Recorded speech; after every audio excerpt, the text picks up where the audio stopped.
আজকের গল্প সারিকা হোসাইন রচিত চেকমেট।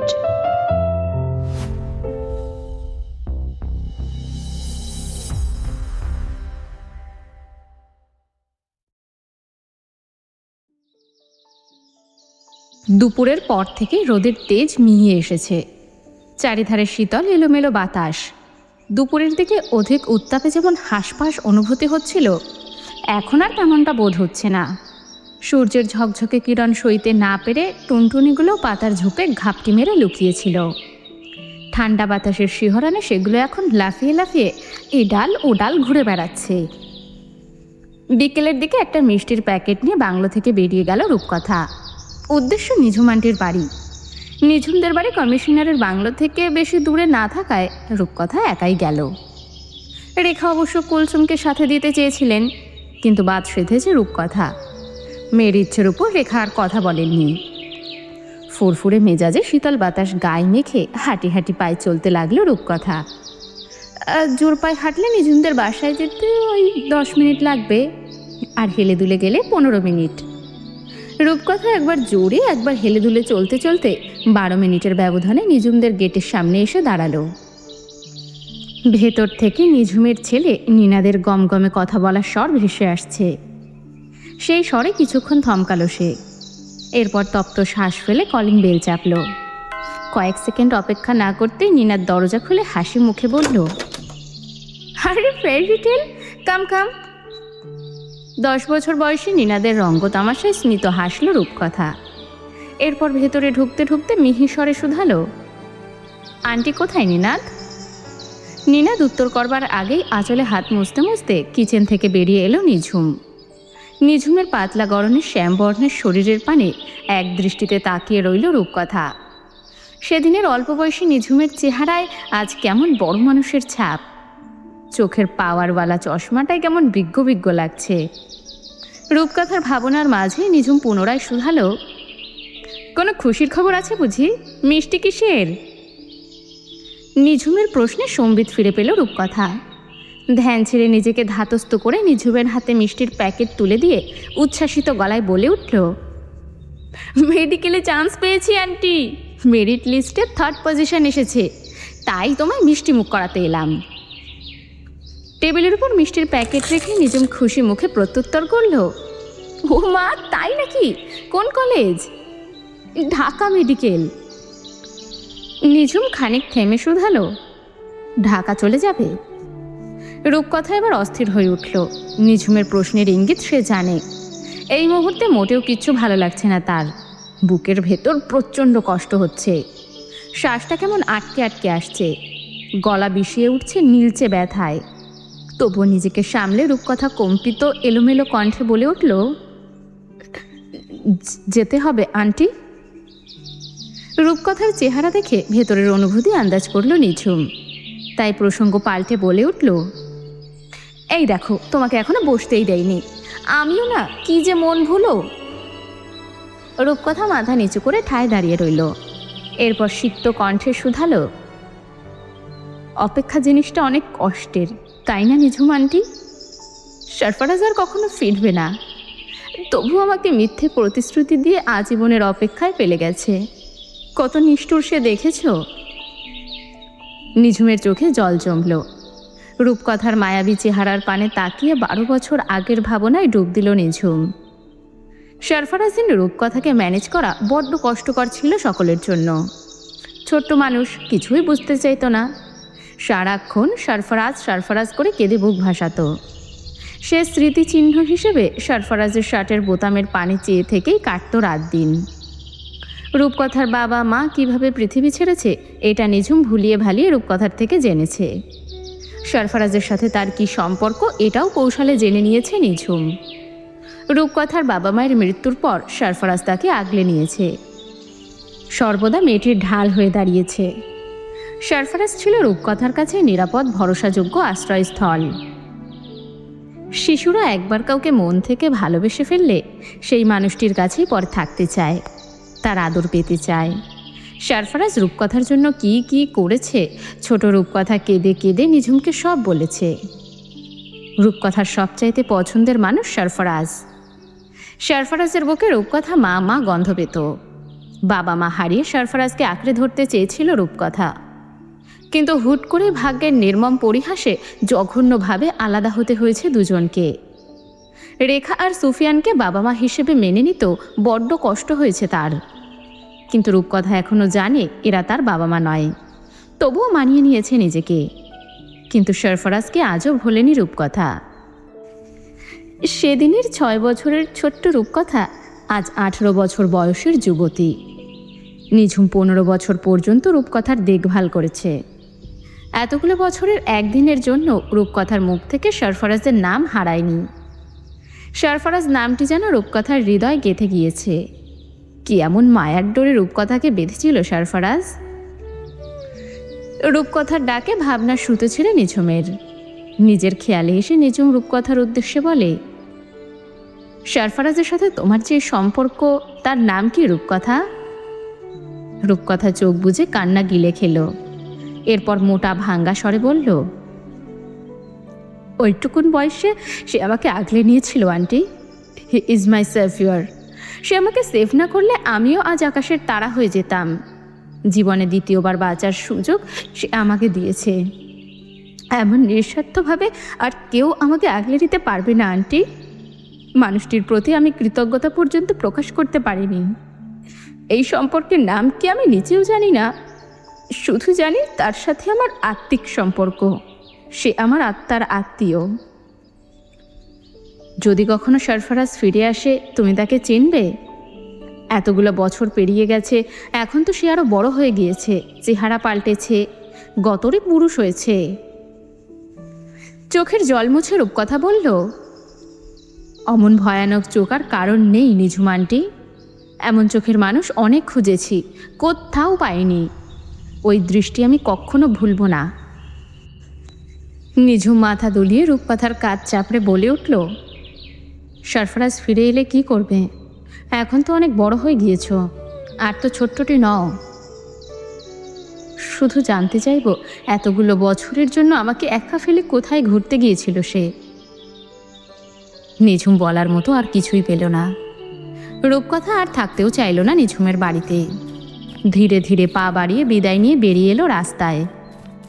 এরপর চোখের জল মুছে নিজের বাড়ি অভিমুখে ছুটল। রাতের খাবার টেবিলে রূপকথার পছন্দের সকল ডিশ দিয়ে টেবিল সাজালেন রেখা। প্রত্যেকটা খাবার রূপকথার পছন্দের, কিন্তু খাবারগুলো দেখে কোনো প্রতিক্রিয়া দেখালো না রূপকথা। অন্যান্য দিন মেয়ের ঠোঁটের কোণে যে হাসির রেখা থাকে, আজ তাতে বিষাদ। মেয়েটা ভেতর থেকে কেমন মন মরা। চোখের ভাষায় বোঝা যাচ্ছে সে বিধ্বস্ত। সুফিয়ান চৌধুরী সবটা খেয়াল করে মেয়ের প্লেটে অল্প ভাত তুলে দিতে দিতে বলে উঠলেন, ভাবছি তুমি ঢাকায় গেলে আমরাও শিফট হব। তোমার কথা মতো অনেক বছর এখানেই পড়ে থাকলাম। যেহেতু তুমি ঢাকায় পড়তে যাচ্ছ, আমার মনে হয় আমারও ট্রান্সফারের জন্য আবেদন করা উচিত।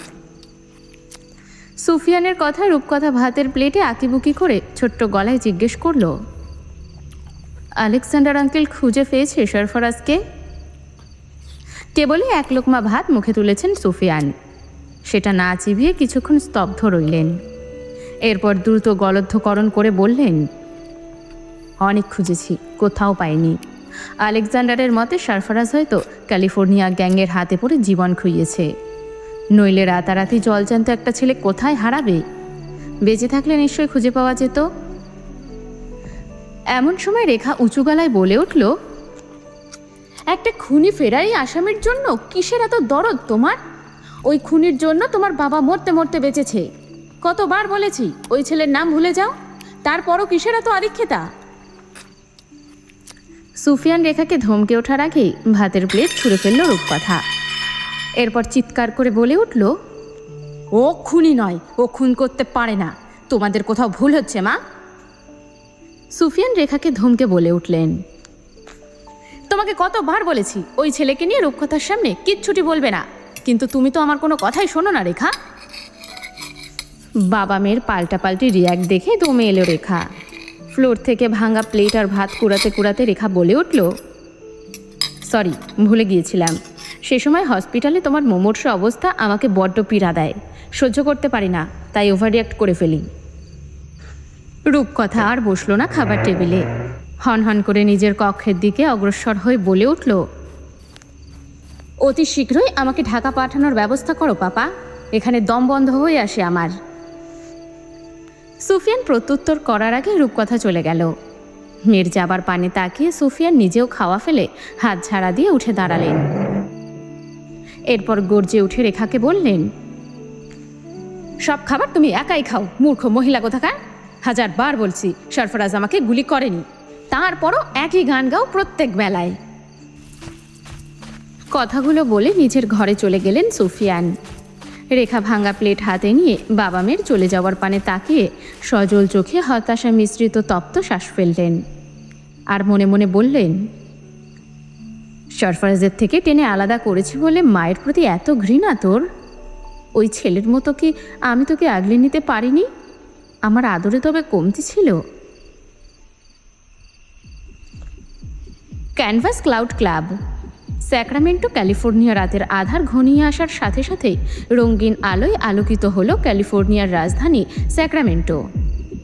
দিনের তুলনায় রাতের এই শহরে মানুষের ব্যস্ততা বাড়ল 1000 গুণ। এই শহরের সবচেয়ে বড় ক্লাবের নাম ক্যানভাস ক্লাউড। নেশাদ্রব্য থেকে শুরু করে মেয়ে মানুষ আমদানি রপ্তানির কারবার পর্যন্ত অবলীলায় চলে এখানে। কোনো সভ্য ভদ্র মানুষ এই ক্লাবের সামনে পা মারায় না। যারা আসে প্রত্যেকেই দুর্ধর্ষ খুনি বা নারী কারবারের অসাধু ব্যক্তি, নয়তো ক্যাসিনো খেলোয়াড়। অনৈতিক কাজ কারবারের পাশাপাশি প্যাগে প্যাগে মদ গিলাই এদের প্রধান কাজ। ক্লাবের অন্ধকার কক্ষে হুইস্কির গ্লাস হাতে বসে আছে এক যুবক। যুবকের আইস ব্লু চোখজোড়া লাল নীল ডিম লাইটের আলোয় কেমন ক্রূর আর ভয়ানক ঠেকছে। যে কেউ এক ঝলকেই চোখের পানে দৃষ্টি মেললেই বুঝে যাবে এই যুবক শিকড় ধরার আশায় ওত পেতেছে। ক্ষণকাল গড়াতে লম্বা লম্বা পা ফেলে প্রবেশ করল এক সুদর্শন যুবক। নাম তার অভিরূপ। অভিরূপ তার লালচে ঠোঁটে সিগারেট ঠুসে লাইটার দিয়ে আগুন জ্বালিয়ে পাশের কাউচে দুপা ছড়িয়ে বসে পড়ল। এরপর সিগারেটের ফিল্টারে লম্বা এক টান দিয়ে ভরাট গলায় বলে উঠল, তোর সন্দেহই ঠিক, ড্যামিয়েন তোর সাথে বেইমানি করেছে সরফরাজ। দিয়াগোর কাছে সকল তথ্য ওই ফাঁস করেছে। গোপনে দিয়াগোর সাথে হাত মিলিয়ে তোর বিজনেসের লস করিয়েছে। অভিরূপর কথায় কোনো প্রত্যুত্তর করল না সরফরাজ। আয়েশ করে হুইস্কির গ্লাসে অল্প অল্প চুমুক বসিয়ে সম্মুখের দরজার পানে তাকিয়ে ঠায় বসে রইল। মিনিট 5 গড়াতেই দুজন কৃষ্ণবর্ণের বডি বিল্ডার টাইপ ছেলে প্রবেশ করল। ছেলে দুটো বুকে হাত ভাঁজ করে মাথা নিচু করে বলে উঠল, you caught Damien dad, shall we bring him inside? Louis নামক ছেলেটির কথায় হুইস্কির গ্লাস কাচের টেবিলে শব্দ করে রাখল সরফরাজ। এরপর পায়ের উপর পা তুলে সোফায় মাথা হেলিয়ে চোখ বুজে লম্বা শ্বাস টানল। লুইস আর ইয়াং সরফরাজের উত্তরের আশায় পূর্বের ন্যায় বুকে হাত ভাঁজ করেই দাঁড়িয়ে রইল। কিছুক্ষণ নীরব থেকে সরফরাজ বলে উঠল, চতুরঙ্গ খেলার আয়োজন কর অভিরূপ। ড্যামিয়েন আমার খুব ভালো চেসমেট। অভিরূপ সিগারেট ফোঁকা বাদ দিয়ে সরফরাজের কঠিন চোয়ালের পানে চাইল। অভিরূপ এই খেলার সমাপ্তি জানে। হারবে একজন, প্রাণও যাবে একজনের, কিন্তু কার? দুজনেই তো কঠিন খিলাড়ি। সময় নষ্ট করছিস তুই অভি। সরফরাজের মাতাল ধীর লয়ে কণ্ঠে অভিরূপের সম্বিত ফিরে পেল। দামে সিগারেট পাইপ পিষে লুইসের উদ্দেশ্যে হাত উঁচিয়ে বলল, ব্রিং দ্যাট বাস্টার্ড। আদেশ পেয়ে মাথা ঝাঁকিয়ে বিদায় নিল লুইস আর ইয়াং। অল্প সময় পরে ড্যামিয়েনকে টেনে হিঁচড়ে সরফরাজের সামনে নিয়ে এলো দুজনে। টেবিলে দাবার বোর্ড নিয়ে বসে আছে সরফরাজ। চোখ মুখ স্বাভাবিক, ভেতরে কী জ্বলছে তা বোঝা মুশকিল। হুইস্কির নেশাটা বেশি হয়ে গেছে বোধ হয়। নীলচে চোখজোড়া কেমন নিভু নিভু। ড্যামিয়েনকে দেখতে পেয়ে সোজা হয়ে নড়ে চড়ে বসল সরফরাজ। এরপর হাতের ইশারায় ড্যামিয়েনকে ছেড়ে দিতে নির্দেশ দিল। ড্যামিয়েনকে ছেড়ে দিয়ে বাইরে বেরিয়ে গেল ইয়াং আর লুইস। এরপর বাইরের দরজায় বডিগার্ডের ন্যায় গান হাতে দাঁড়িয়ে রইল। সামনের সোফা নির্দেশ করে ড্যামিয়েনের উদ্দেশ্যে সরফরাজ বলে উঠল, সিট। স্বাভাবিক ঠান্ডা গলা, কিন্তু কেমন ভয়ানক শোনালো। স্যুটের কলার ঠিক করতে করতে তেজি গলায় ড্যামিয়েন বলে উঠল, I don't come here to play this fucking shit. ড্যামিয়েনের কথায় খিলখিল করে হাসল সরফরাজ। ভয়ানক সেই হাসি। মানুষের হাসি বুঝি এত ভয়ঙ্কর হয়? হাসি থামিয়ে সরফরাজ নোংরা ভাষায় বলে উঠল, ওরে আমার আদরের শাওয়ারে, তুই নিজে থেকে এখানে আসিসনি বান্দির পুত। তোকে আমি ধরে এনেছি। কেন এনেছি জানিস? তোর শাওয়ার হাড্ডি ভাঙতে। সরফরাজের মুখের ভাষায় চোখ মুখ কুঁচকে এলো অভিরূপের। এত সুন্দর মানুষের মুখে এত বিশ্রী ভাষা কি করে উচ্চারণ হয় অভিরূপ তা জানে না। এদিকে শ্বেতাঙ্গ ড্যামিয়ান বাংলা কথার আগা মাথা কিছুই বুঝল না। সে তার হম্বিতম্বিতেই অটল রইল। সরফরাজ কোমরে গুজে রাখা রিভলভার হাতে নিয়ে ড্যানিয়ামের দিকে তাক করে পুনরায় ভরাট গলায় বলল, sit down Damian, I haven't played this fucking shit with you in a long time. সরফরাজের বন্দুকের নল সামান্য ভীতি সৃষ্টি করল ড্যামিয়ানের মনে, কিন্তু পরক্ষণেই মুখে হাসি ফুটল সরফরাজের চুক্তিতে। Whoever loses will die. Abhirup একটা কয়েন এনে টস করল। টসে ড্যামিয়ান জিতল। সাদা গুটি তার। নিজের ঘরে গুটি সাজাতে সাজাতে জিভ বের করে বিশ্রী হাসল ড্যামিয়ান। এরপর চোখ টিপে বলে উঠল, I will fuck your whole life, son of bitch. Sarfaraz বাঁকা হাসল ড্যামিয়ানের কনফিডেন্সে। এরপর বলল, লেটস স্টার্ট। সতর্কতার সহিত দীর্ঘ সময় নিয়ে এগিয়ে চলছে খেলা। ইতিমধ্যে ড্যামিয়ান সরফরাজের 4টি সৈন্য খেয়ে ফেলেছে। সরফরাজের চোখের ইশারায় ড্যামিয়ানের সামনে একটা গান এনে রাখল অভিরূপ। চকচকে সিলভার রঙের নিউ মডেলের রিভলভার দেখে ড্যামিয়ানের দম্ভ আর একটু বাড়ল। খেলা ফেলে বন্ধুকে চুমো খেয়ে ড্যামিয়ান শ্লেষ করে বলে উঠল, ইউ আর ফিনিশড। ড্যামিয়ান নিজের সবগুলো গুটি ঘর থেকে বের করে ফেলল। সরফরাজকে কতল করার নেশা ড্যামিয়ানের মাথায় চড়ে বসল। এটাই যেন ঘোর পাগলামি করল ড্যামিয়ান। কোনো কিছু ঠাহর করবার আগেই ড্যামিয়ানের মিনিস্টার রুকনাইট সব খেয়ে ফেলল সরফরাজ। এরপর ড্যামিয়ানের সবচেয়ে শক্তিশালী গুটি রানীকে চারপাশ থেকে ঘিরে বলে উঠল, চেক। সরফরাজের চেকে ড্যামিয়ানের মাথা ঘুরে উঠল। নিশ্চিত পতন দেখতে পাচ্ছে সে। কোনো কিছু বাজবিচার না করে সরফরাজের দিকে গান তুলে ট্রিগার চেপে শ্যুট করল সে। কিন্তু এ কি গুলিহীন ফাঁকা বন্দুক! ড্যামিয়ানের এহেন চতুরতায় কিটকিটিয়ে হেসে উঠল সরফরাজ। শাওয়ার নাতি, তুমি এমন ভণ্ডামি করবে এটা আমি জানতাম। কথাটি বলে চোখে মুখে কাঠিন্য হিংস্রতা ফুটিয়ে দক্ষ অভিজ্ঞ হাতে নিজের গান নিয়ে একের পর এক ড্যামিয়ানের বুক বরাবর শুট করল সরফরাজ। মুহূর্তেই মাটিতে লুটিয়ে পড়ল ড্যামিয়ান। রক্তাক্ত লুটিত ড্যামিয়ানের কাছে এগিয়ে এসে বুট জুতা দিয়ে বুক পিষিয়ে ধরে সরফরাজ রসিকতা করে বলে উঠল, চেকমেট ডিয়ার ড্যামিয়ান। পুরো দৃশ্যে অভিরূপ নির্বাক হয়ে বসে রইল। সামান্য কটা টাকা লস হয়েছে বলে সরফরাজ এভাবে মেরে দিল ড্যামিয়ানকে। অভিরূপের মনের ভাবনা বোধহয় পড়ে ফেলল সরফরাজ। ধোয়া ওঠা বন্দুকের নলে ঠোঁট গোল করে ফু দিয়ে বলে উঠল, বেইমানি একদম পছন্দ নয় আমার। বন্ধু সে যে পিঠে ছুরি মেরেছে আমার, আজ না হয় কাল ওকে মরতেই হতো। তাই আর দেরি করে কি লাভ? এক বেইমানকে দরদ করে ছেড়ে দিয়েছিলাম। ফিডব্যাক হিসেবে মরতে মরতে এখানে এসে উপস্থিত হয়েছি। হিপ বাস্টার্ডকে এখান থেকে নিয়ে যা আর আমার বাংলাদেশে যাবার ব্যবস্থা কর। চোখ বড় বড় করে অভিরূপ শুধালো, ওখানে তোর কি কাজ? বন্ধুকে নল দিয়ে থুতনি চুলকাতে চুলকাতে সরফরাজ উত্তর করল, হঠাৎ আর এক বেইমান নাটকির পুতের কথা মনে পড়ল। ওকে টপকাতে না পারলে শান্তিতে ঘুমোতে পারবো না। কিন্তু তুই তো ফেরারি আসামি, গেলেই যদি খাঁচায় তুলে। ঝকঝকে দাঁত বের করে প্রশস্ত হেসে সরফরাজ বলল, শাওয়ার নাতিরা টাকা খুব পছন্দ করে। প্রশাসনের লোকেরা তোর মতো আদর্শ নয়। খাঁচায় তোলার আগে দানা ছিটাবো, সব পায়ের কাছে লুটিয়ে মিউ মিউ করবে। এবার যেটা করতে বলছি সেটা কর। ইতস্তত করে অভিরূপ বলল, মুখের গালি ভালো করা যায় না একটু? সরফরাজ অভিরূপের এলোমেলো গলা ঠিক করতে করতে উত্তর করল, এগুলো গালি নয়, এগুলো বুলেট। তাই এমন বুলেট তোর তুলতুলে পশ্চাৎ দেশে আঘাত হানার আগে আমাকে বাংলাদেশ পাঠানোর ব্যবস্থা কর।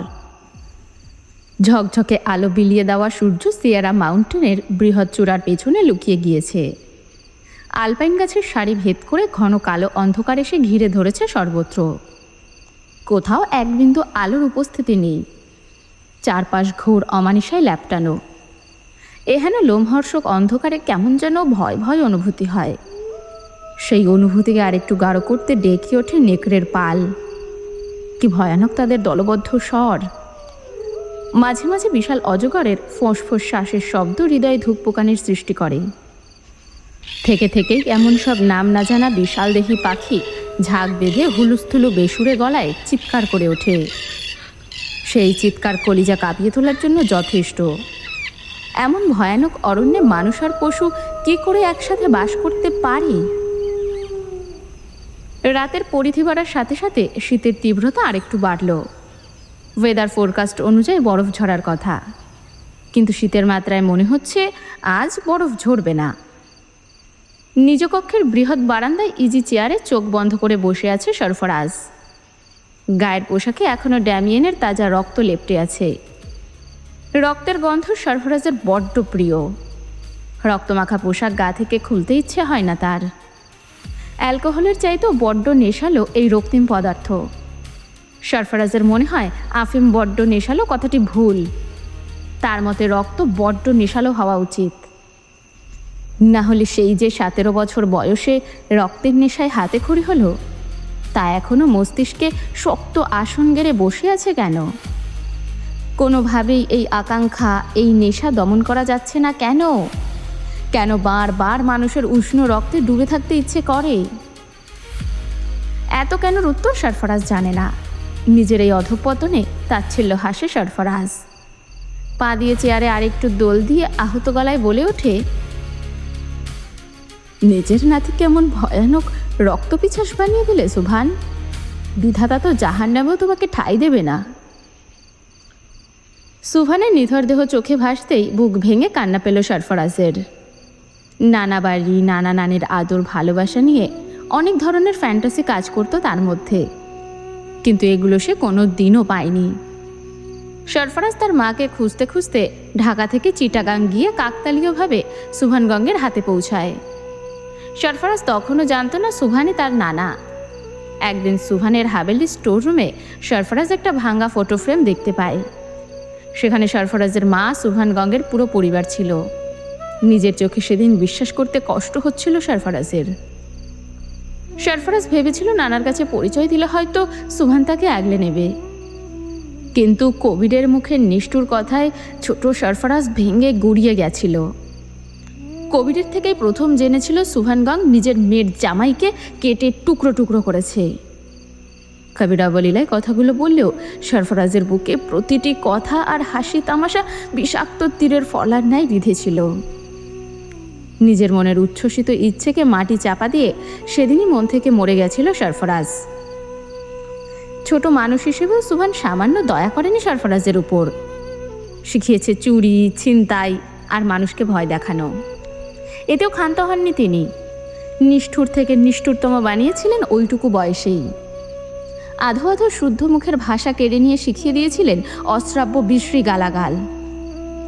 ধীরে ধীরে ভদ্র, সভ্য, নিষ্পাপ সরফরাজ পরিণত হলো অসভ্য ট্রাক ড্রাইভারে। যেই জীবনের ভবিষ্যৎ ছিল উজ্জ্বল নক্ষত্রের মতো, নিমিষেই তা আমাবস্যায় ঢেকে গেল। এখন শুধু চারপাশে অন্ধকার আর অন্ধকার। অ্যাঞ্জেলোর করুণ ঘেউ ঘেউ শব্দে ধ্যান ভাঙল সরফরাজের। হয়তো শীত লাগছে তার, এজন্য এমন গলায় ডাকছে। চেয়ার ছেড়ে নিঃশব্দে উঠে গিয়ে ফায়ার প্লেসে আগুন জ্বালিয়ে দিল সরফরাজ। মুহূর্তেই উষ্ণতায় ছেয়ে গেল ঘর। ছোট অ্যাঞ্জেলো আবারও ঘুমানোর জন্য নরম গলিচায় মাথা ফেলে চোখ বুঝল। অ্যাঞ্জেলোর কিউট মুখের পানে তাকিয়ে তপ্ত শ্বাস ফেলল সরফরাজ। অ্যাঞ্জেলোহীন এই নিঠুর দেশে তার আপন কেউ নেই।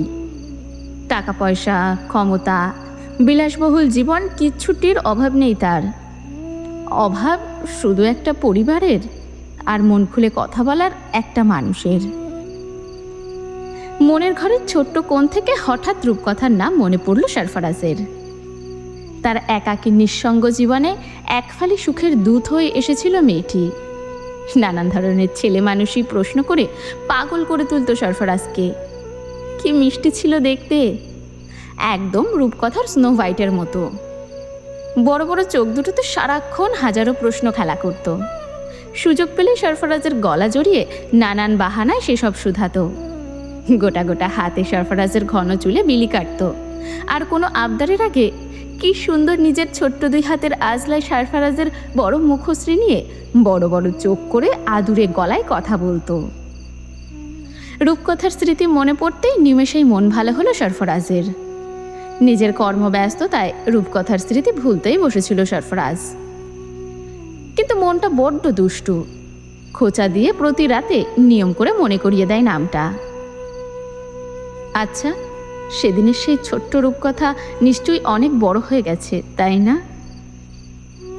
কথাটি বলেই আঙ্গুলের কর গুনে সরফরাজ হিসেব করে বের করে রূপকথার বর্তমান বয়স। এরপর হাত উঁচিয়ে নিজের কোমরের নিচ থেকে মাপে, পেট সমান নাকি বুক সমান? হয়তো বুক সমান। আচ্ছা, রূপকথা আমায় মনে রেখেছে? আমাকে দেখলে চিনতে পারবে এখন? না না, কি ভাবছি, ওইটুকুন বাচ্চা থোড়াই মনে রেখেছে আমাকে? আমিও না কেমন বদ্ধ পাগল। সরফরাজ মনে মনে একবার ভাবে দেশে ফিরে রূপকথার সামনে গিয়ে দাঁড়াবে। পরক্ষণে নিজের মনকে শুধায়, যদি রূপকথা তোকে কখনো মনে রেখে জিজ্ঞেস করে আমায় ফেলে কোথায় গেছিলে সরফরাজ, তখন কি উত্তর দিবি তুই? রূপকথার প্রশ্নে সরফরাজের গলা শুকিয়ে আসে। কমিশনার নিশ্চয়ই রূপকথাকে ভালো রেখেছে। আগ বাড়িয়ে রূপকথার সামনে সরফরাজ যেতে চায় না। সবাই হয়তো এতদিনে সরফরাজ নামক খুনির কথা ভুলেই গিয়েছে। অবশ্য এসব আতিপাতি মস্তানদের কেউ মনে রাখে না। সুভান চৌধুরীর প্রতি কৃতজ্ঞতা প্রকাশ করে সরফরাজ। মানুষটা বড্ড ভালো, নইলে নিজের জান বাজি রেখে কেউ একজন খুনিকে বাঁচায়? একটা ধন্যবাদ দেওয়ার জন্য হলেও আপনার সাথে দেখা করতে চাই সুফিয়ান চৌধুরী, এবং খুব শীঘ্রই আমাদের দেখা হবে। ধীরে ধীরে ভর্তির সময় এগিয়ে এলো রূপকথার। সুফিয়ান চৌধুরীর কাছ থেকে রূপকথা কয়েকদিন একা থাকার অনুমতি নিয়েছে। ভদ্রলোক নিজেও স্পেস দিয়েছে রূপকথাকে। যদিও রূপকথার জন্য ঢাকা নতুন, এর আগে 2-1 ঘুরতে যাওয়া হয়েছে, কিন্তু রূপকথা সেভাবে ঢাকার কিছুই চিনে না। মেয়ের জন্য বড্ড চিন্তা হয় সুফিয়ান চৌধুরীর, তবুও মেয়ের আবদার ফেলতে পারেননি তিনি। তাই শেষ পর্যন্ত ঠিক হলো সুফিয়ানের ছোট বোন শিউলির বাসায় থাকবে রূপকথা। শিউলির মেয়ে ন্যালিও যেহেতু একই কলেজে চান্স পেয়েছে, তাই আর চিন্তা করলেন না সুফিয়ান। মেয়েকে নিয়ে তিনি ঢাকায় রেখে আসতে চাইলেন। কিন্তু এতেও বাদ সাধল রূপকথা। সুফিয়ানের কাছে আবদারের স্বরে বলল, একা একা অ্যাডভেঞ্চার হিসেবে রাতের ট্রেনে যেতে চাই পাপ্পা, প্লিজ না করো না। তুমি যদি না করো তাহলে আমার মন খারাপ হবে, কিন্তু বলে দিলাম। কথাটি বলে সুফিয়ানের কোলে বিড়াল ছানার মতো গুটিয়ে রইল রূপকথা। মেয়ের ঝলমলে চুলে হাত বুলিয়ে সুফিয়ান বলে উঠল, অ্যাটলিস্ট কেবিনে করে যা। বাবার সম্মতি পেয়ে রূপকথা সুফিয়ানের পেটে চিমটি কেটে বলল, ইউ আর গ্রেট পাপ্পা, এত সহজেই রাজি হয়ে যাবে এটা তো আমি ভাবতেই পারিনি। কথাটি বলে আবারও সুফিয়ানের কোমর জড়িয়ে শুয়ে রইল রূপকথা। সন্ধ্যার স্ন্যাক্স নিয়ে একটু পর হাজির হলেন রেখা। বাপ মেয়ের খুনসুটিতে প্রশস্ত হেসে শুধালেন, কী পরিকল্পনা হচ্ছে বাপ মেয়ে মিলে? একটা পকোড়া তুলে অল্প ফু দিয়ে খেতে খেতে রূপকথা বলল, সিক্রেট বিষয় নিয়ে আলাপ হচ্ছে মা। তা কি সিক্রেট? পাপা আমাকে একা একা ঢাকা পাঠাতে রাজি হয়েছে। রূপকথার খুশিতে বুকে সূক্ষ্ম ব্যথা অনুভব করলেন রেখা। মেয়েটা চলে গেলে তিনি কিভাবে থাকবেন? মনের কষ্ট মনে চেপে মুখের সামান্য ভাব পর্যন্ত বের করলেন না রেখা। শুধু মলিন হেসে বললেন, বেশ তো। সুফিয়ান স্ত্রীর মলিন মুখশ্রী খেয়াল করে বলে উঠলেন, আমরাও 2 মাস পর ঢাকায় শিফট হব রেখা। অলরেডি আবেদন করেছি। এখানকার দায়িত্ব নতুন কমিশনারকে না বুঝিয়ে যেতে পারবো না, তাই এই দেরি আর কি। পরের দিন সকালে খুব ভোরে উঠে গেল রূপকথা। বিশেষ এক কাজের জন্য আজ খুব তাড়াতাড়ি ঘুম থেকে উঠেছে সে। সুফিয়ান বা রেখা কেউ এখনও ওঠেনি। রূপকথা সেই সুযোগে ধীরে ধীরে সিঁড়ি বেয়ে নিচে নেমে এলো। ড্রয়িং রুমে এসে হাই তুলতে তুলতে ঘুম থেকে ওঠা কুলসুমের সাথে দেখা হয়ে গেল তার। আড়মোড়া ভেঙে দু চোখ কষলে কুলসুম শুধালো, কোথাও যাচ্ছেন? ভ্যাবাচাকা খেয়ে গেল রূপকথা। মুখে মেকি হাসি ঝুলিয়ে বলল, বাইরে মর্নিং ওয়াকে। মর্নিং ওয়াকের নাম শুনে চোখ মুখ বাঁকালো কুলসুম। যে মানুষের শরীরে একরতি মাংস নেই, তার আবার কিসের মর্নিং ফর্নিং? কুলসুমের উত্তরের ভরসায় দাঁড়ালো না রূপকথা। হনহন করে পা ফেলে বাইরে বেরিয়ে গেল। কুলসুম রূপকথার যাওয়ার পানে তাকিয়ে বলে ওঠে, ওদের কাম না গরিবে, ওদের কামলাই টানাটানি। ফাঁকা রাস্তায় কোনো রিক্সা বা সিএনজির কিচ্ছুটির দেখা পেল না রূপকথা। দীর্ঘ সময় হাঁটার পর একটা ব্যাটারি চালিত অটোরিকশা পেল। ভাগ্য যেন সামান্য প্রসন্ন হলো। রিক্সাওয়ালাকে হাত ছেড়ে ডেকে রূপকথা শুধালো, সুভানগঙ্গের হাভেলিতে যাবেন? সুভানগঙ্গের নাম শুনে রিক্সাওয়ালার মুখের রং ফ্যাকাশে হলো, কিন্তু মোটা ভাড়ার আশায় রাজি হলো। কাল বিলম্ব না করে রূপকথা চেপে বসতেই হাওয়ার বেগে চলতে লাগলো রিক্সা। আধা ঘন্টা পর রূপকথা সুভানগঙ্গের হাভেলিতে পৌঁছলো। এরপর রিক্সা থেকে নেমে বলে উঠল, আপনি এখানেই দাঁড়ান, আমি যাব আর আসব। রিক্সাওয়ালা ঘাড় কাত করে সম্মতি জানাতেই ভেতরের দিকে ছুটল রূপকথা। প্রকাণ্ড হাভেলির শ্যাওলা পড়া উঠোনে দাঁড়িয়ে ছলছল করে উঠল রূপকথার চোখজোড়া। দুতলা বিশিষ্ট আভিজাত্য ভরা বাড়িটি আজ কেবল ধুলো ময়লা, আগাছা আর স্যাঁতস্যাঁতে শ্যাওলার দখলে। বখাটে ছেলেপেলের আড্ডা জমে রাতের বেলা এখানে। ভাঙা মদের বোতল, সিরিঞ্জ আর সিগারেটের ফিল্টারে তার ছাপ স্পষ্ট। বাড়ির পাশ ঘেঁষে বাবলা গাছটা এখনো স্বয়ং দম্ভ নিয়ে মাথা উঁচু করে দাঁড়িয়ে আছে। ঝোপঝাড় আর ময়লার স্তূপ মারিয়ে ভীতিহীন ভেতরে প্রবেশ করল রূপকথা। কাঠের দরজা জানলাগুলো উইপোকা খেয়ে নিয়েছে, তাই কৃত্রিমভাবে আলোকিত করার কোনো দরকার পড়ছে না। একে একে সিঁড়ির ধাপ মারিয়ে সরফরাজের ঘরে প্রবেশ করল সে। ঘরের ভেতরের সিমেন্ট উঠে চটচটে হয়ে আছে। ভাঙা একটা বিছানা অনাদরে পড়ে রয়েছে এক কোণে। তার নিচে ছোট্ট একটা স্প্লেট ট্যাঙ্ক, সেটাও বৃষ্টির জলে আর স্যাঁতস্যাঁতে মেঝেতে থাকতে থাকতে জং ধরে গিয়েছে। ঘরটিতে আর কিছুই নেই, হয়তো চোর এসে নিয়ে গেছে। এমন জনমানবহীন ফাঁকা বাড়িতে কেউ কিছু ফেলে রাখে নাকি? আগ্রহবশত হাঁটু মুড়ে মেঝেতে বসে সেই ট্রাঙ্ক টেনে বার করল রূপকথা। তালাহীন ভঙ্গুর ট্রাঙ্ক খুলতে সময় লাগলো না তার। ট্রাঙ্ক খুলতেই ভেতর থেকে ভ্যাপসা গন্ধ বের হলো, সেই সাথে তেলাপোকার দল। ট্রাঙ্কের ভেতরে শক্ত পলিথিনে মোড়ানো কিছু কাপড় দেখতে পেল রূপকথা, যেগুলো ভাঙা খাটের উপর রেখে আরও কিছু খুঁজল। উল্টে পাল্টে ট্রাঙ্ক নাড়াচাড়া করতেই একটা ছোট্ট বক্স বেরিয়ে এলো। উৎসুক হয়ে সেই বক্স খুলতেই লেমিনেটিং করা একটা ছবি বেরিয়ে এলো। ছবিটা এখনও অক্ষত আছে, সামান্য নষ্টও হয়নি। ছবিটা কোনো আর্মি দম্পতির। আর্মি লোকের পোশাকের ব্যাজে তার পদ স্পষ্ট প্রমাণিত হচ্ছে। কোনো উচ্চপদস্থ অফিসার তো বটেই, মাঝে একটা হাসি খুশি ছেলে, তার পাশে অনন্য সুন্দরী এক মহিলা। টানা টানা চোখ আর খাড়া নাক মহিলার সৌন্দর্য বর্ধন করেছে হাজার গুণ। ছবিটা আরেকটু কাছে এনে দেখতেই সাদা আকাশি মিশেলের চোখজোড়া নজরে এলো রূপকথার। অল্প হেসে রূপকথা বলল, শেরফারাজের ছোটবেলার ছবি। ছবি উল্টাতেই পেছনে একটা ঠিকানা নজরে এলো। ঠিকানাটা ঢাকার। রূপকথা তপ্ত শ্বাস ছেড়ে কাপড়ের ব্যাগ আর ছবিটা নিয়ে উঠে দাঁড়ালো। এরপর হাতে করে আনা রং পেন্সিল দিয়ে মসৃণ দেওয়াল খুঁজে তাতে লিখল, রূপকথা, Dhaka medical college, secretariat road, Dhaka. এরপর ফোন নাম্বার। এরপর ছোট করে লিখল, তোমার বেড়ানো শেষ হলে একবার এই ঠিকানায় এসো সরফরাজ।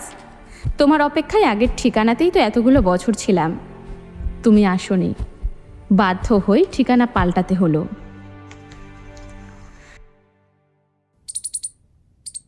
ক্যালিফোর্নিয়ার আজকের ওয়েদার ভারী মিষ্টি। মৃদুমন্দ উষ্ণ রোদ, সেই সাথে ঝকঝকে আকাশ। থেকে থেকে শিরশিরে বাতাস গায়ে লাগছে। ফকফকে রোদের আলো সরফরাজের ঘুম একটু আগেই ভাঙল। চোখ বন্ধ রেখেই লম্বা শ্বাস টানল সরফরাজ। এরপর ছোট ছোট চোখ করে পুরো কক্ষ জুড়ে নজর বুলালো। লিটল অ্যাঞ্জেলোকে কোথাও দেখা গেল না। হয়তো ইয়ার্ডে ঘোরাঘুরি করছে, নয়তো প্রজাপতির দলের পিছু পিছু ঘুরছে। গায়ের সাদা কমফোর্টার 2 হাতে ঠেলে সরিয়ে উঠে বসলো সরফরাজ। মাথাটা কেমন ভারী হয়ে আছে। ঝলমলে চুলগুলো 2 হাতে মুঠি পাকিয়ে টেনে ধরে কিছুক্ষণ চোখ বুজে রইল সে। এরপর হাই তুলে বিছানা ছেড়ে উঠে দাঁড়ালো। বেডসাইড টেবিলের উপরে থাকা ঘড়িতে সামান্য নজর বুলালো। 1:30 বাজে। অ্যালার্ম বাজার আগে ঘুম ভেঙেছে।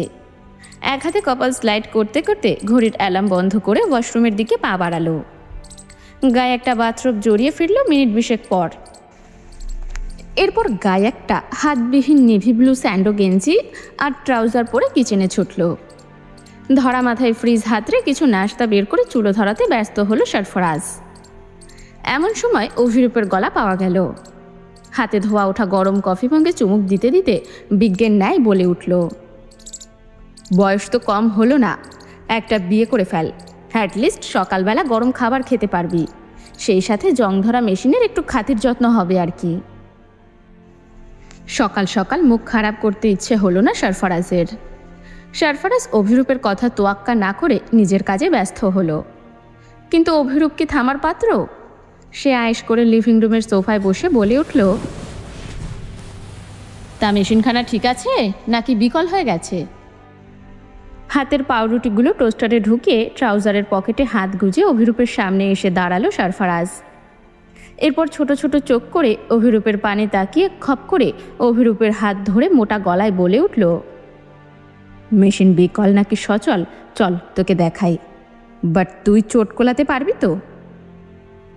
সরফরাজের এহেন ভয়ানক কথায় ঝটকা দিয়ে হাত ছাড়িয়ে অভিরূপ বলে উঠল, ছি ছি ছি ছি ছি, শেষ পর্যন্ত এত দূরে গিয়ে ঠেকছে তোর অধঃপতন। শেষে কিনা ছেলে মানুষের প্রতি তোর আকর্ষণ। এমনিতেই মাথায় যন্ত্রণা, তার উপর অভিরূপের বাজে বকবাকানিতে চুপ থাকতে পারল না সরফরাজ। দাঁতে দাঁত চেপে বলে উঠল, সবার নাতে নিজের মেশিনে তেল দে, আমার মেশিন নিয়ে তোকে চিন্তা করতে হবে না, আমার সব ঠিক আছে। সরফরাজের মুখের গালি শুনে কিটকিটিয়ে হেসে অভিরূপ বলে উঠল, গালি ছাড়া কফিটা কেমন পানসে লাগছিল, একটু চিনি যোগ করলাম আর কি। ডোন্ট বি অ্যাংরি, ওকে? কথাটি বলে আরেক দফা হেসে চট করে বলে উঠল, বাই দ্য ওয়ে, ব্লাইন্ড ডেটে যাবি? অ্যাটলিস্ট একটা প্রেম কর, মেয়ে মানুষহীন জীবনের কোনো দাম আছে? টোস্টার থেকে পাউরুটির টোস্ট বের করতে করতে সরফরাজ শুধালো, নিজে কেন করছিস না? অন্যের ঘাড়ে বিপদ চাপানোর জন্য এত উতলা কিসের? কফিতে লম্বা চুমুক দিয়ে অভিরূপ বলে উঠল,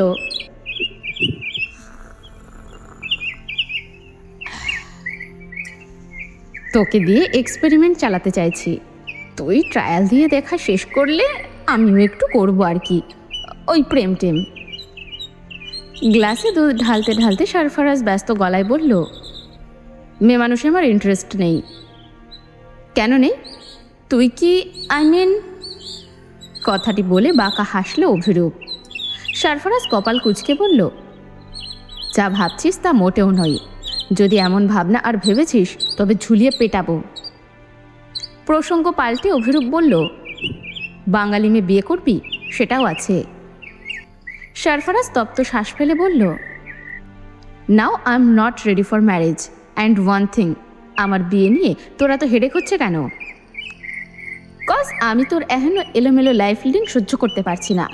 আমার মনে হচ্ছে তোর মন থেকে দয়া মায়া ভালোবাসা সব উঠে যাচ্ছে, তুই নির্দয় হয়ে যাচ্ছিস।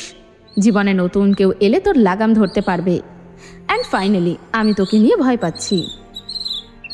কদিন ধরে চিনিস আমায়? 9 বছর। 9 বছরেই এত ভালোবাসা? সরফরাজ, তোকে দেখলে মানুষ দৌড়ে পালায়, তোর চোখ দেখলে মানুষ প্রাণের মায়া ত্যাগ করে তোর পায়ে লুটিয়ে পড়ে। তুই একটা নিষ্ঠুর মানব, বিধাতা তোকে এত সুন্দর করে গড়ে তুলেছেন এমন শয়তান হবার জন্য?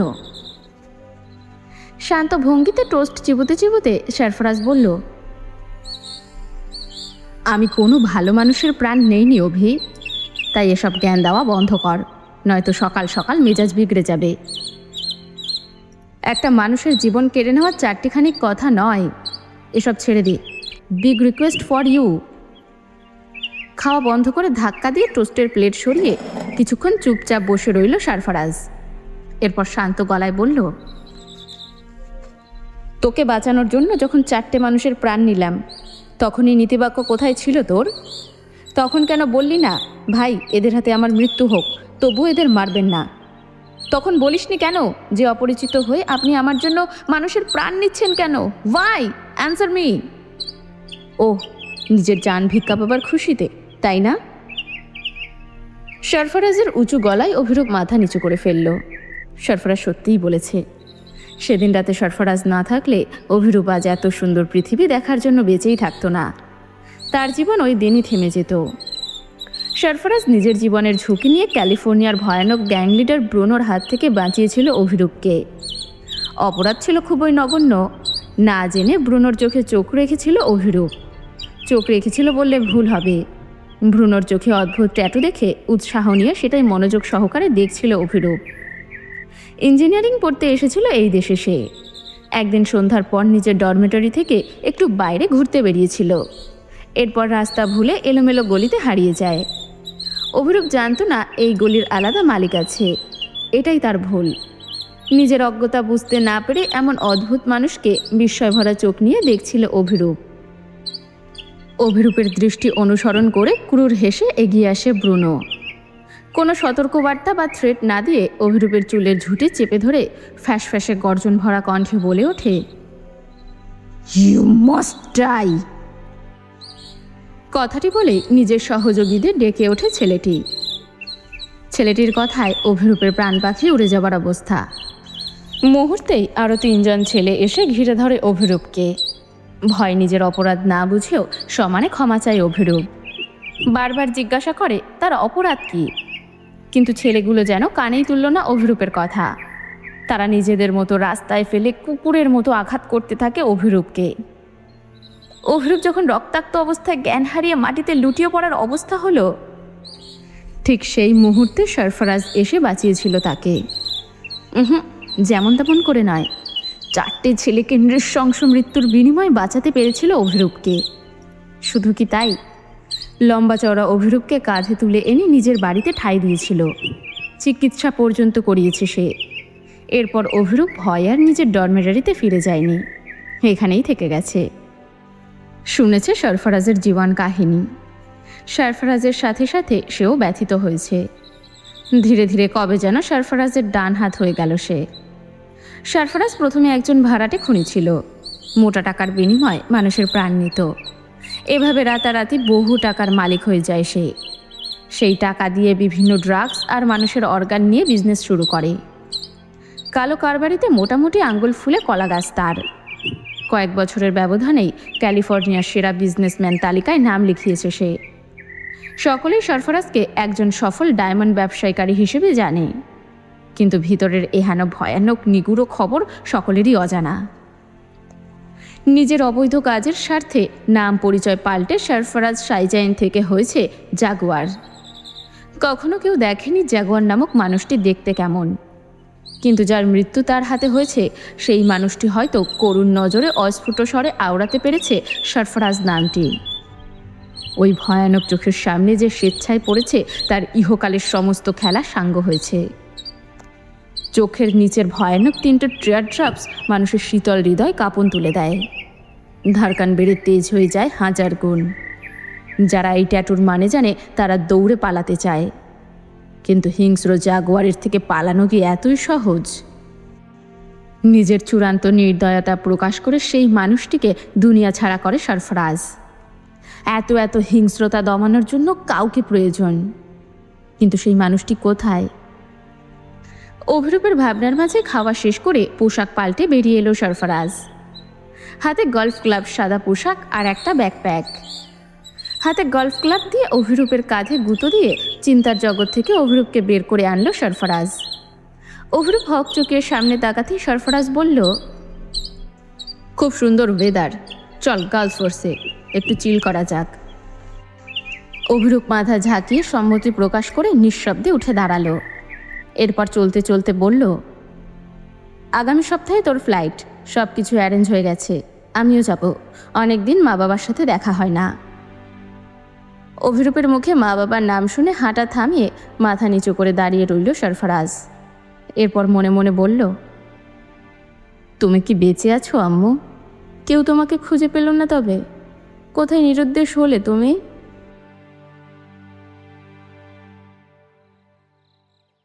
সন্ধ্যার পর ডিউটি থেকে ক্লান্ত ভঙ্গিতে বাড়ি ফিরলেন সুফিয়ান চৌধুরী। আজকাল প্রচুর চাপ যাচ্ছে, সামনে ইলেকশন। সেই ইলেকশনকে কেন্দ্র করে প্রতিটি জায়গায় মারপিট ভাঙচুর হচ্ছে, পুলিশ পর্যন্ত তাদের থামাতে ব্যর্থ হচ্ছে। এদিকে উপর মহল থেকে চাপের উপর চাপ, সব মিলিয়ে রুদ্ধশ্বাস অবস্থা। সুফিয়ান ঘরে ঢুকেই মেয়ের খোঁজ করলেন। নিজ ঘরে সরফরাজের পরিবারের ছবিটি খুঁটিয়ে খুঁটিয়ে দেখছিল রূপকথা। সুফিয়ানের ডাক পেয়ে ঘর ছেড়ে বেরিয়ে এলো রূপকথা। এরপর এক গ্লাস ঠান্ডা পানি এগিয়ে বলে উঠল, অনেক ব্যস্ত ছিলে পাপা? ঢক ঢক করে পুরো জল সাবার করে সুফিয়ান চৌধুরী বলে উঠলেন, আর বলিস না, এই দেশের সব মানুষ পাগল। এরপর থানায় কি কি হলো তার পুরোটাই মেয়েকে বললেন। রূপকথা বড় বড় চোখ করে সেসব শুনল। সুফিয়ান গায়ের ইউনিফর্ম খুলতে খুলতে ব্যস্ত গলায় বললেন, তোর টিকিট কেটে ফেলেছি। কবে টিকিট কাটলে? 19 তারিখ। রাতের টিকিট কেটেছে তো নাকি? হ্যাঁ রে বাবা, রাত 11:30টায়। একা একা জনের খুশিতে এক প্রকার লাফিয়ে উঠল রূপকথা। এরপর হঠাৎ সরফরাজের ছবির পেছনের ঠিকানার কথা মনে পড়ল তার। কিছুটা উৎসুক আর ভাবুক হয়ে শুধালো, মেডিকেল কলেজ থেকে রামপুরা কত দূর বাবা? বেসিনে হাত ধুতে ধুতে সুফিয়ান চৌধুরী বললেন, বেশি দূর নয়। কেন? এমনি জিজ্ঞেস করলাম। কথাটি বলে আর দাঁড়ালো না রূপকথা। তরতর করে সিঁড়ি বেয়ে নিজের ঘরে এসে দরজা লাগিয়ে দিল। এরপর মনে মনে বলে উঠল, একবার এই ঠিকানায় গিয়ে খোঁজ করব। মনে মনে কথাটি বলে নিজের ফোন হাতে নিল রূপকথা। লম্বা সময় পড়ে আছে হাতের মুঠোয়। আপাতত পড়াশোনা নেই। ইউটিউবে বিভিন্ন রান্নার রেসিপি, ফেসবুকিং আর ঢাকার বিভিন্ন দর্শনার্থী স্থানের রিভিউ দেখে কেটে যাচ্ছে তার দিনকাল। সব কিছু অলস অলস লাগে কেমন যেন। অলস সন্ধ্যার বোরিংনেস কাটাতে ফেসবুকে ঢুমারল রূপকথা। বিছানায় আরাম করে শুয়ে পায়ের উপর পা তুলে স্ক্রলিং করতে লাগলো একের পর এক। হঠাৎ এক উদ্ভট ফেসবুক আইডি নজর কাড়ল তার। কয়েকদিন ধরেই আইডিটা তার নিউজ ফিডের পিপল ইউ মে নোতে স্থান দখল করে বসে আছে। কিন্তু আশ্চর্য হলেও সত্যি, রূপকথা এমন প্রোফাইলওয়ালা মানুষকে চেনে না, চিনতে চায়ও না। নামটাও কেমন উদ্ভট, ডেভিল কিং। প্রোফাইলটাতে একটু গুতোগুতি করার খায়েশ হলো রূপকথার। শয়তান নাড়া দেওয়া যাকে বলে। প্রোফাইল ঘেটে মোট 7 জন মেয়ে আর 3 জন ছেলে পেল। মেয়েগুলোর পোশাক আশাক আস্তাগফিরুল্লাহ মার্কা ঠেকল রূপকথার কাছে। মিনিট 2 সেই আইডিতে ঘোরাঘুরি করে রূপকথা বুঝে নিল নিউ খোলা হয়েছে। ছেলেটা বিদেশি, ঠিকানা, বিজনেস এরিয়া সব দেশের বাইরেই। আর একটু ঘাটাঘাটি করে রূপকথা টুক করে একটা মেসেজ ড্রপ করলো বাংলায়, মিস্টার ডেভিল, আর একবার আপনার এই উদ্ভট ছবিওয়ালা প্রোফাইল আমার নিউজ ফিডে আসলে আপনার সবগুলো দাঁত একটা একটা করে ভাঙবো আমি। মেসেজটি লিখে রূপকথা মনে মনে হাসল। বিদেশি বেটা বুঝবে না ও কি লিখেছে, তাই মনস্থির করলো ইংলিশে লিখবে সেম মেসেজ। ফোন হাতে নিয়ে আবার সেই ইনবক্সে ঢুকতেই কপাল কুঁচকে এলো তার। লোকটি ইতিমধ্যে তার মেসেজ দেখে ফেলেছে এবং কিছু লেখার ট্রাই করছে। রূপকথা নিজের মেসেজখানা লেখার আগেই ওপাশ থেকে উত্তর এলো, ওপস, রিয়েলি? অবাক হয়ে রূপকথা অবাকের ইমোজি সেন্ড করলো। সাথে সাথে চোখ টিপের ইমোজি ফিরতি এলো। রূপকথা বিরক্তি নিয়ে বলল, বাংলাদেশে বসে বসে বিদেশি সাজা হচ্ছে, ফেক লোক কোথাকার। ওপাশের ব্যক্তি কিছুক্ষণ পর একটা অদ্ভুত সুন্দর পাখির ডাকসহ নাইট ভিউ ভিডিও সেন্ড করে লিখল, আই এম নট ফেক।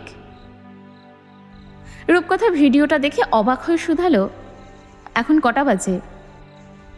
নিজের ফোনের স্ক্রিনশট পাঠিয়ে দেখালো, এখন ভোর রাত। রূপকথা আর কিছু লেখার আগেই আরেকটা মেসেজ টিং করে উঠল, nice eyes, they were not killing me. Rupkotha ঠোঁট টিপে লিখল, আর ইউ ফ্লার্টিং? ওপাশ থেকে ভয়ঙ্কর আকর্ষণীয় ভয়েস মেসেজ এলো, God swear, for the first time my heart feels sick and also my heart is beating for the first time. What is the name of these feelings? সকাল সকাল সারফারাজকে জোর করে ধরে বগল দাবা করে ধরে একটা ট্যাটু রিমুভাল শপে নিয়ে এসেছে অভিরূপ। ভয়ানক চোখজোড়া এই অদ্ভুত ট্যাটু আরও ভয়ানক করে তুলেছে। অভিরূপ চায় সারফারাজ কোনো মেয়েলি বিষয়ে জড়াক, যাতে তার মধ্যে ন্যূনতম ভালোবাসার সৃষ্টি হয়। কিন্তু তার চোখের এই ট্যাটু দেখলে মেয়ে তো দূর, একটা ছেলেও কাছে ঘেঁষবে না। কারণ ট্যাটুর meaning a monster, run away if you wanna live. ট্যাটুটা সারফারাজ এক প্রকার বাধ্য হয়েই করেছিল।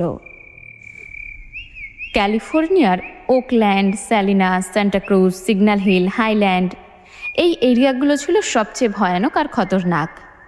এই প্রত্যেকটা ছোট ছোট শহর ছিল এক একটা গ্যাংয়ের অধীনে। এক গ্যাং লিডারের শহরে আরেক গ্যাং লিডার বা তার সদস্যদের প্রবেশ ছিল নিষিদ্ধ, কিন্তু কেউ তা মানতে নারাজ। এই জন্য হতো মুখোমুখি সংঘর্ষ। এক গ্যাংয়ের সদস্য অন্য গ্যাং লিডার বা সদস্যকে দেখলে ডিরেক্ট শ্যুট করে দিত। মানুষের প্রাণ নেওয়া যেন একদম সহজ ছিল এদের কাছে। শুধু তাই নয়, শরীরে অঙ্কিত ট্যাটু প্রমাণ করত কে কত ভয়ানক আর দলের জন্য নিবেদিত প্রাণ। যাদের পুরো মুখশ্রী জুড়ে ট্যাটু থাকতো তাদের দেখে সহজেই বোঝা যেত এই সদস্যগুলো তাদের দলের সবচেয়ে বিপজ্জনক এবং গ্যাং লিডারের জন্য প্রাণ উৎসর্গ করতেও দ্বিধাবোধ করবে না। আর যার চোখের নিচে ট্রেয়ার ড্রপ ট্যাটু অঙ্কিত থাকে তাকে দেখলেই মানুষ দৌড়ে পালাতো, কারণ চোখের নিচে ট্রেয়ার ড্রপ ট্যাটু প্রমাণ করত মানুষটির নির্দয়তা এবং নিষ্ঠুরতা। শুধু তাই নয়, যার এমন ট্যাটু আছে সে হচ্ছে ওই গ্যাংয়ের শ্রেষ্ঠ প্রাণহারক, যে নিজেই জানে না সে কতজনের প্রাণ নিয়েছে। সারফারাজ কতজনের উষ্ণ রক্তে স্নান করেছে এই হিসেব সারফারাজের অজানা। আজকাল এসব খুন খারাপই তার কাছে নেশায় পরিণত হয়েছে। এই নিষ্ঠুর নিয়মনীতিহীন শহর তাকে কবে হৃদয়হীন মানব করেছে তা সারফারাজ জানে না। সারফারাজ শুধু জানে এই পৃথিবীতে টাকা আর ক্ষমতা ছাড়া টেকা মুশকিল। তাই ক্ষমতার জন্য চাই টাকা, আর টাকার জন্য। কথাটি ভেবে কিটকিটিয়ে হাসে সারফারাজ। কতজন সাধু লোক এই দুনিয়ার টাকা, ক্ষমতা, দম্ভ, সাহস নিয়ে আয়েশি জীবনযাপন করছে। আদেও কেউ করতে পেরেছে? মোটেও না। তবে কিসের এত পিছু টান? অভিরূপের স্বাভাবিক গলায় নিজের ধ্যান ছেড়ে বাইরে এলো সারফারাজ। মানুষকে ভয় দেখানোর জন্য এখন আর ট্যাটুর প্রয়োজন নেই। নিজের নাম আর অধিপত্যই যথেষ্ট।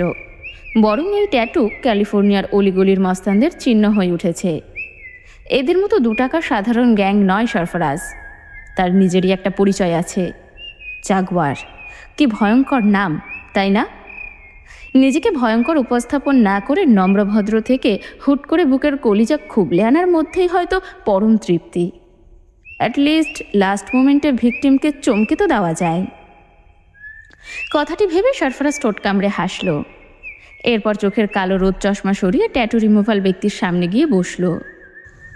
সারফারাজের চোখ আর ট্যাটু দুই দেখে ঘাবড়ে গেল লোকটি। হাত পাও কেমন কেঁপে উঠল। এটা দেখে সারফারাজ তাচ্ছিল্য হাসল। অভিরূপ হাতের ইশারায় তাকে ভয় পেতে নিষেধ করে তা রিমুভ করার জন্য নির্দেশ দিল। রিমুভ ইট। অভিরূপের নির্দেশ পেতে সারফারাজকে শুইয়ে ঝটপট নিজের কাজে লেগে পড়ল পাওলো নামের ছেলেটি। ছোট ট্যাটু রিমুভ করতে বেশি সময় লাগলো না। পাওলো অল্প মেডিসিন চোখের নিচে লাগিয়ে বলে উঠল, it will take 3 days for the scar to heal. চোখের নিচে বেশ জ্বালা পোড়া হচ্ছে। শোয়া থেকে চট করে উঠে বাইরে বেরিয়ে এলো সারফারাজ। অভিরূপ বিল মিটিয়ে পেছন পেছন এলো। এরপর ছোট গলায় বলল, তোর জন্য একটা ব্লাইন্ড ডেটের বুকিং দিয়েছি, হোটেল ল্যাগোল্যান্ড। একদিকে চোখের যন্ত্রণা, অন্যদিকে অভিরূপের ব্লাইন্ড ডেট, 2 মিলিয়ে সারফারাজের মস্তিষ্ক চিরবিড়িয়ে উঠল। লম্বা লম্বা পা ফেলে গাড়িতে উঠে বলল, কতবার বলবো মেয়ে মানুষের প্রতি আমার কোনো ইন্টারেস্ট নেই। নাছরবান্দা ভঙ্গিতে অভিরূপও হুড়মুড়িয়ে পাশের সিটে বসতে বসতে কাদো কাদো গলায় বলল, এমন বলিস না, একদম মরে যাবো ব্রো। $2000 দিয়ে রেস্টুরেন্ট বুক করেছি। কতটা কস্টলি তুই একবার ভেবে দেখ। পুরো টাকা নিজের অ্যাকাউন্ট থেকে দিয়েছি। তুই না গেলে জান কসলাবে টাকা হারানোর যন্ত্রণায়। প্লিজ 1 টাইমের জন্য রিকোয়েস্ট করছি, জাস্ট 1 টাইম। আমি তোকে বলেছি মেয়ে খোঁজ আমার জন্য? কখনো দেখেছিস কোনো মাফিয়া টাকা, পাওয়ার, বিজনেস এসব ছেড়ে মেয়ে মানুষের হাফ প্যান্টের তলায় বাধা পড়তে? জিভ কেটে অভিরূপ বলল, ছি, কিসের তলাফলা বলছিস এসব? মুখে একটু লাগাম দে তো। তো বিদেশি মেয়েদের আঁচল আছে যে সেখানে বাধা পড়ব? অভিরূপ খপ করে সরফরাজের পা চেপে ধরে বলে উঠল, তুই না গেলে আমি তোর পা ছাড়বো না, প্লিজ। একবার যা, ভালো না লাগলে আর কোনো দিন জোর করবো না, প্রমিস। অভিরূপের পাগলামো দেখে তপ্ত শ্বাস ফেলল সরফরাজ। এরপর বলল, কয়টায়?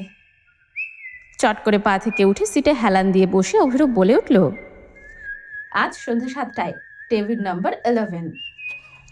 গাড়ি স্টার্ট করতে করতে সরফরাজ বলল, ঠিক আছে যাব। আর এল সালভাদার থেকে ফোন কল এসেছে কোনো? কিছু বলেছে ওরা?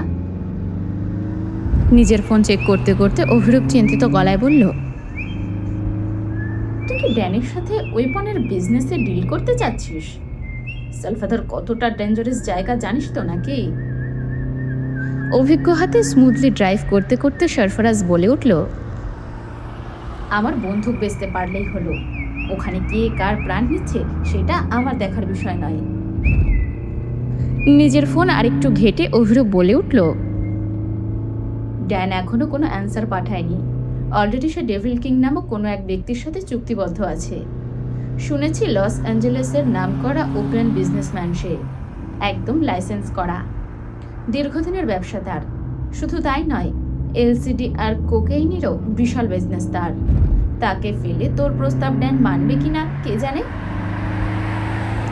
গাড়ির স্পিড আরও এক ধাপ বাড়িয়ে সরফরাজ বলল, নাম খুঁজে বের কর ওই শয়তান রাজের।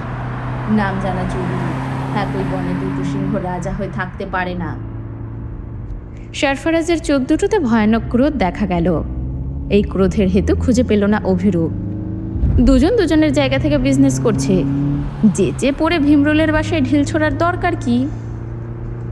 তবুও অভিরূপ ইতস্তত করে বলল, অযথা ঝামেলা পাকানোর দরকার কি? কারণ এই ডেভিল কিং আরও 6 মাস আগে আমার রাশিয়ান ডেলারকে ফুসলেছে। কায়দা করতে না পেরে আমার উপর অ্যাটাক পর্যন্ত করেছিল। কিছুদিন আগে হাতে যে গুলি লেগেছিল এটাও তারই কাজ ছিল। অবাক হয়ে অভিরূপ শুধায়, আমাকে কিছু জানালি না যে? তোকে ইচ্ছে করেই বলিনি। নিজের চিন্তা অন্যের উপর চাপানো আমার ধাতে নেই। আর কোনো কথা হলো না দুজনের। ঝকঝকে রাস্তা মারিয়ে চলতে লাগলো কালো রঙের রোলস রয়েস ড্রপ টেইল। রাস্তা কাঁপিয়ে দৌড়ে চলা গাড়িটির পানে অবাক হয়ে তাকিয়ে রইল রাস্তার মানুষজন। পৃথিবীর সবচাইতে দামি গাড়ি এটি, যার মূল্য প্রায় $30 মিলিয়ন। এমন দামি গাড়ি যিনি চালাচ্ছেন তার পরিচয় কি? ধীরে ধীরে নিজের ব্যাগপত্র বই খাতা গোছানো শুরু করেছে রূপকথা। হাতে আর বেশি সময় নেই, মাত্র 5 দিন। এরপর চলে যেতে হবে অচেনা গন্তব্যে। দীর্ঘদিন বাদে ন্যালির সাথে দেখা হবে। সেই খুশিতে কিছুটা উচ্ছ্বাসিত রূপকথা। নিজের ব্যাগে জিনিসগুলো ভরতে ভরতে হঠাৎ গত সন্ধ্যার কথা মনে পড়ল রূপকথার। মানুষটা কেমন অদ্ভুত, কী সব মেসেজ পাঠিয়েছিল তাকে। অজানা অচেনা মানুষকে কেউ এমন বার্তা পাঠায়? অবশ্য ভুলটা তারই, যেচে পড়ে লোকটার সাথে এখানে মজা করা ঠিক হয়নি। রূপকথা তাৎক্ষণিক লোকটিকে ব্লক করেছে, কিন্তু আরও কয়েকটা প্রোফাইল থেকে লাগাতার মেসেজ এসেই চলেছে। শেষমেশ বাধ্য হয়ে নিজেই আইডি ডিঅ্যাক্টিভেট করে রেখেছে রূপকথা। সুফিয়ান বা কারো কাছেই বিষয়টি শেয়ার করেনি সে। নেহাত সামান্য ঠুনকো বিষয় ভেবেই চুপচাপ রয়েছে। আদেও কি এটা ঠুনকো বিষয়, নাকি ভয়ানক কিছু অপেক্ষা করছে সামনে? কিরে, কি ভাবছিস? রেখার ডাকে হকচকিয়ে ওঠে রূপকথা।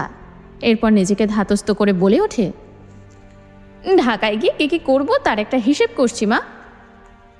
মেয়ের কথায় রেখা অতটা পাত্তা দিলেন না। হাতের তেলের বাটি টেবিলে রাখতে রাখতে বললেন, তখন বললি মাথা ব্যথা করছে। এরপর সেই যে রুমে ঢুকলি আর বেরই হলি না। সামনে একটু বসতো, মাথায় তেল পানি দিয়ে চুল টেনে দিই, দেখবি আরাম লাগবে। রেখার কথায় ভাবনা ফেলে একটা ছোট টুল টেনে নিচে বসল রূপকথা। রেখা অতি যত্নে রূপকথার চুলে বিলি কাটতে কাটতে শুধালেন, আমাদের ছাড়া এই কদিন থাকতে কষ্ট হবে না তোর? হবে তো মা, কিন্তু যেতে তো হবে, তাই না? আর আমি নিজেকে একাকী একটু সময় দিতে চাই। প্লিজ মা, মন খারাপ করো না। রেখা এই প্রসঙ্গে আর কথা বললেন না, প্রসঙ্গ পাল্টে বললেন, যাবার আগে চল একদিন শপিংয়ে যাই, কিছু জামা কাপড় কিনে নিয়ে গেলে সুবিধা হবে তোর জন্য। রূপকথা মাথা ঝাঁকিয়ে বলল, ফুপি বলেছে ঢাকায় চিটাগাংয়ের থেকে ভালো কাপড় পাওয়া যায়, এখান থেকে আপাতত কিনবো না, একেবারে ওখানে গিয়েই কিনবো। এমন সময় কুলসুম এলো, হাতে ঠান্ডা শরবত, দুই হাতে সেই শরবত রূপকথার সামনে এগিয়ে বলল, অনেক ঠান্ডা শরবত। কুলসুমের হাতে শরবত দেখে কপাল কুঁচকে রূপকথা শুধালো, চিনির বদলে লবণ দিয়েছিস তাই না? কুলসুম তাৎক্ষণিক মাথা নাড়িয়ে বলল, ও বাসি এখন অপবাদ না দিও জয়। তাইলে তুই এক ঢোক খেয়ে দেখা দেখি। এমন গরমের দিনে ভাইঙ্গা মানুষের এমন বাড়াবাড়ি পছন্দ হলো না কুলসুমের। রূপকথার চোখে চোখ রেখে ঠোঁট টিপে বোঝালো সে লবণ নয়, চিনি দিয়ে শরবত করেছে।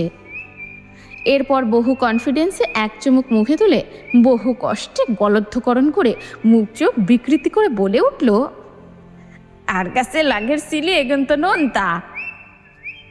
রূপকথা ধমকে বলে উঠল, তুই চিনি আর লবণের পার্থক্য শিখে তারপর শরবত বানাবি। ভয় ভয়ে কুলসুম শরবতের গ্লাস নিয়ে বিদায় হতেই রূপকথা বলে উঠল, ও তোমার কোন কাজে লাগে মা, ছাঁটাই করো না কেন? রেখা রূপকথার মাথার চুল টানতে টানতে বলল, বাদ দে, মা বাবাহীন মেয়েটা যাবে কোথায়, তাই রেখে দিয়েছি।